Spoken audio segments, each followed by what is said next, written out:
안녕하세요. 역사 돋보기입니다. 정치에는 보이는 영역이 있고 보이지 않은 영역이 있을 텐데 이 보이지 않는 세계가 훨씬 더 커 보입니다. 한국 현대 정치사에서 이 보이지 않는 세계를 말할 때 절대 빠뜨릴 수 없는 한 사람이 있습니다.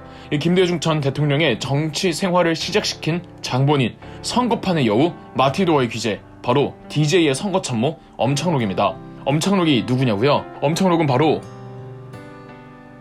엄창록 이전에 이 DJ의 초창기 정치 생활을 살짝 언급하고 갈 필요가 있겠네요. 신안군 어느 섬에서 태어난 김대중은 10대 시절 목포로 이사를 가 그곳에서 상업고등학교를 졸업한 뒤 해운 회사에서 일을 했다고 합니다. 당시 태평양 전쟁이 터지고 일제는 조선인들을 강제 징집할 때 김대중도 징집되었지만 바로 일본이 패전하면서 전쟁에 참전하지는 않았다고 합니다. 광복 후에는 조선건국준비위원회 목포지부에서 활동했습니다. 이후 해운 회사를 차리며 사업가로 활동 중 6.25 전쟁이 터지자 인민군의 포로가 되어 인민재판을 받고는 사형 선고까지 받았다고 합니다. 구사일생으로 탈출하는데 성공했다고 하죠. 6.25 전쟁 이후로 계속 목포를 근거지로 하여 본인의 해운 회사를 차리기도 하고 나름 사업가로서 이름을 알리고는 장인어른의 제안으로 1954년 목포시 선거구 무소속으로 국회의원 선거에 도전하지만 실패합니다. 정당이 없어서 실패했다고 생각한 김대중은 당시 야당이었던 민주당에 입당하고 다음 총선에서는 강원도 인제 선거구로 도전하지만 또 낙선합니다. 그러다 4.19 혁명으로 이승만 정권이 물러나자 강원도 인제 재보궐선거에 마침내 당선, 목포에서 떨어졌던 경험까지 합치면 무려 4번 도전 만에 국회의원이 된 겁니다. 그렇지만 얼마 안가 5.16 군사 쿠데타가 일어나고 박정희가 국회를 해산시켜버리면서 곧바로 국회의원 자리를 내놓아야만 했죠. 박정희의 군정이 끝나갈 무렵 중앙정보부에서 김대중에게 이 공화당 러브콜을 보냈는데 김대중이 거절했다죠. 박정희가 공식 대통령이 된 이후로 김대중은 1964년 본인의 고향이었던 목포에서 마침내 국회의원에 당선됩니다. 이때같이 6회 국회였는데 이 당시 최대 쟁점 중 하나가 바로 한일협약이었습니다. 해방 후 일본과 수교를 회복하고 일제강점에 대한 사죄로 일정 금액을 지원받는 외교협약이었는데 일본이 보낸 금액을 공화당의 정치 자금으로 남용한 흔적들도 발견되고 그랬거든요. 야당 민주당은 어떻게든 한일협약을 막기 위해 분투했고 그 과정에서 민주당의 김준현 의원이 체포됩니다. 국회에서는 공화당 의원들이 김준현 의원에 대한 구속 동의안을 통과시키려고 하자 김대중이 나서죠. 김대중은 그의 정치사에서 명장면으로 남는 필리버스터 5시간을 혼자서 감당해냅니다. 정확히는 5시간 19분이라고 합니다. 공화당이 막지 않았던 건 대충 한두 시간 하고 말 줄 알았던 겁니다. 참고로 김대중의 5시간 19분 필리버스터는 국회 최장 발언 시간으로 기네스북에 등재가 되기도 했답니다. 우리나라 최초의 필리버스터이기도 했고요. 이 일로 김대중은 민주당에서 일약 스타 정치인으로 부상했습니다. 1967년에는 박정희 공화당의 독재에 맞서기 위해서 기존의 야당이었던 민주당 계열 정당들과 공화당이 아닌 기타 보수 정당들이 다 합해서 신민당을 창당하게 이릅니다. 1967년 김대중은 신민당 소속으로 다시 한번 목포 선거구 총선에 도전 7대 국회의원에도 당선이 됩니다. 자, 이제 엄창록 이야기를 해야 할 것 같군요. 엄창록은 함경북도 경성 출신으로 한국전쟁 이후 강원도 인제에서 지인을 도와 한양 약재상으로 사업을 시작합니다. 인재하니까 퍼즐이 맞춰지시죠? 한양 약재 사업을 하면서 본인의 사업을 도와준 한 분의 소개로 1961년 김대중과 처음 연을 맺습니다. 1961년이 바로 이 김대중의 4.19 혁명 이후 재보궐선거에 나설 때였죠. 이때 엄창록이 김대중의 선거 참모가 되어 인제에서 김대중의 첫 국회의원 당선에서부터 그 다음 목포에서의 국회의원 당선, 신민당 창당 후 목포에서의 2선 국회의원 당선까지 결정적인 역할을 한 사람이 바로 엄창록이었습니다. 엄창록의 선거 전략은 참 치사했습니다. 이 선거구 유권자들에게 신민당과 김대중을 지지하도록 하기보다는 상대방 당을 지지하지 않게 하는 전략이었죠. 상대 당인 척 위장해서 이 유권자들에게 일부러 거드름을 피우고 그들의 심기를 불편하게 해서 상대편 지지도를 하락시키는 겁니다. 예컨대 공화당 옷을 입고 유권자들에게 강압적으로 공화당을 뽑도록 협박을 해서 반감을 사게 하는 겁니다. 아니면 공화당 이름으로 돈 봉투를 뿌려놓고 봉투 안에는 10원만 넣어놓는다든지 공화당 이름으로 고무신 같은 선물을 주고 도로 빼앗는 거죠. 박정희 대통령의 공화당은 이 공화당 의원을 당선시키려고 중앙정보부 자금을 선거 자금으로 활용할 만큼 공화당에서 열을 퍼부었는데 엄창록은 그보다 더한 놈이었습니다. 물론 이런 거 지금 하면 큰일 납니다. 그리고 3년 후 1970년은 매우 중요한 한 해였습니다. 신민당에서 이 대통령 선거에 나갈 대선 후보를 결정해야 했던 거죠. 박정희와 정치 싸움에서 이길 수 있는 사람으로 김대중과 김영삼이 거론되었습니다.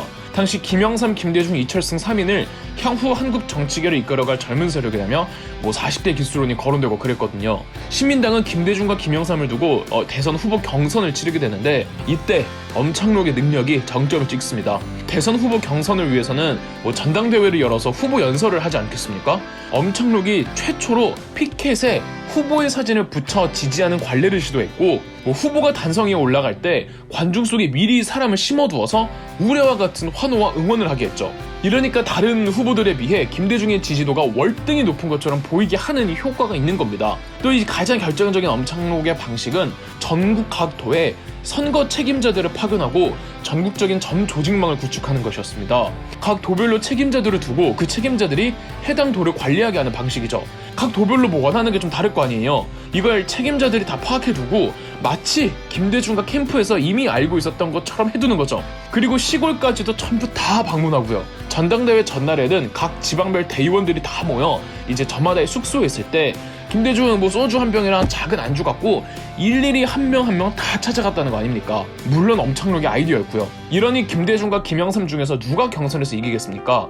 당연히 김대중이 대선 후보로 선출, 1971년 박정희 대통령과 7대 대통령 선거에서 맞붙게 됩니다. 공화당에서 가장 벼르던 사람을 따라서 김대중이 아니라 이 김대중의 참모 엄창록일 수밖에 없었습니다. 공화당 입장에서는 엄창록만 없으면은 김대중은 아무것도 아닐 거라고 생각했던 거죠. 당시 여당 공화당의 사냥개나 다름없던 중앙정보부가 나섭니다. 당시 막 부임했던 신임 중앙정보부장 이후락의 지시하에 1971년 1월 27일 김대중의 집을 폭발시키고 이를 엄창록의 범행으로 몰아갔습니다. 이후락은 엄창록과 그의 가족들을 중앙정보부로 연행해 갔습니다. 여기서 어떤 회유와 협박 조사를 받았는지 지금까지 밝혀진 바가 없으나 그해 대선 캠프가 한창일 텐데 이 엄창록이 유유자적 김대중의 대선 캠프를 떠나 자취를 감추어버린 겁니다. 김대중과 박정희의 지지율이 비슷비슷하다가 엄창록의 실종 이후 갑자기 박정희의 지지율이 치솟기 시작하는데 그 배경에는 박정희의 캠프와 공화당에서 이 지역 감정을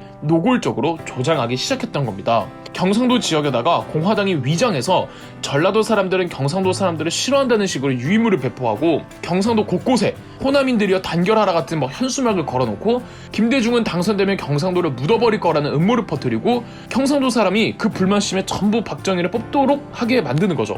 방법이 너무 엄창록 방식 아닌가요? 그래서 김대중 캠프에서는 엄창록이 박정희의 공화당으로 넘어갔다고 거의 확신하고 있었습니다. 실제 엄창록이 신민당 참모로 있었을 당시에 지역주의를 조장해서 전라도 표심을 가지고 오자며 전라도가 차별받는 느낌을 강하게 선전하자고 말한 적이 있기 때문이죠. 아마 이후락한테 체포됐을 당시에 무슨 이유에서인지 포섭됐을 것으로 추정이 됩니다. 그 결과 7대 대통령 선거에서도 박정희가 당선이 됩니다.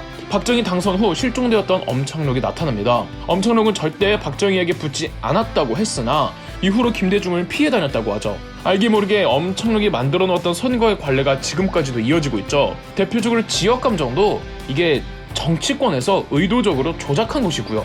영화 대사처럼 엄창록은 언제 끝날지도 모르는 싸움을 인위적으로 붙여놓고 표를 얻은 것이니까요. 영화에서 이후락 중앙정보부장이 이게 지역 감정이 의도적인 조작이었음이 밝혀지면 더 큰일 날 것이라고 하자 엄창록은 지역 감정을 부추기면은 대중들은 서로를 물어뜯기 바쁠 거라며 안심하라고 하죠. 이후 신민당이 김대중과 김영삼의 내분으로 와해될 지경에 놓이자 김대중은 전국 방방곳곳을 돌아다니며 유세운동을 벌이던 중 크게 교통사고를 당한 적이 있었습니다. 이때 후유증으로 김대중은 평생 다리를 절뚝거리며 살아야만 했죠. 1972년 박정희 전 대통령이 유신헌법을 발표하고는 중앙정보부가 1973년 일본 도쿄에서 치료 중이던 김대중을 납치해서 바다에 빠뜨리려고 했던 적도 있었고 신군부 쿠데타 이후로는 1980년 광주 민주화운동과 김대중을 엮어 내란 음모죄를 조작해서 김대중에게 사형 선고를 내리기도 했습니다. 이때마다 미국이 나서주었습니다. 미국은 CIA 한국 지부장을 통해 박정희와 전두환에게 계속 압력을 넣었죠. 사형 선고 재판을 받았을 때는 미국의 지미 카터 대통령과 로널드 레이건 대통령이 직접 나섰고 일본과 독일에서조차 김대중을 풀던지 외교적 마찰로 가던지를 압박할 정도였습니다. 심지어 교황 요한 바오르 2세도 전두환에게 편지를 보냈다죠. 이후 김대중 일가는 안기부의 제안으로 미국으로 넘어갔으나 이내 다시 한국으로 돌아왔고 1987년 6월 민주화항쟁으로 전두환 대통령이 직선제를 약속하면서 바야흐로 군부 독재가 끝이 났습니다. 13대 대통령 선거에서 여당에서는 이 노태우가 출마를 하기는 했지만 노태우에 대한 지지도는 바닥인 상황. 그런데 야당에서 경선 후보를 두고 김영삼과 김대중이 단일화를 하지 못했죠. 지지도가 불안했던 노태우는 한편 선거 자문을 위해 찾아간 사람이 있었으니 바로 엄청록이었습니다. 엄청록은 뾰족한 해결책을 주지는 않았지만 김영삼과 김대중이 같이 나온다고 하니 별 노력을 안 해도 노태우가 당선되리란 말을 해주었고 이는 실현이 되었습니다. 노태우 당선 후 1988년 엄청록은 숨을 거두었다고 합니다. 다음 대선에서도 김대중은 김영삼을 이기지 못했고 1993년 김영삼이 14대 대통령으로 당선되었죠. 그러나 IMF 사태로 김영삼에 대한 지지도는 곤두박질한 상황. 여기에 김대중은 김영삼에게 등을 돌린 보수 진영 정치인들과도 좋은 관계를 유지해갔죠. 1998년 마침내 김대중 대통령은 15대 대통령으로 당선되었습니다. 김대중이나 엄청록이나 두 사람 모두 그 정치 인생이 한편의 드라마고 한편의 영화였습니다. 두 사람의 정치 행보를 보면은 역시 정치에는 정답이 없으며 따뜻하고 대중적인 리더십과 냉철하고 야비한 술수가 이 어느 정도 가운데 지점을 찾는 데에서 정치가 완성되지 않나 그런 생각이 좀 듭니다. 그럼 역사 돋보기였습니다. 영상 재미있으셨다면 구독과 좋아요, 알림 설정까지 해주시면 감사드리겠습니다.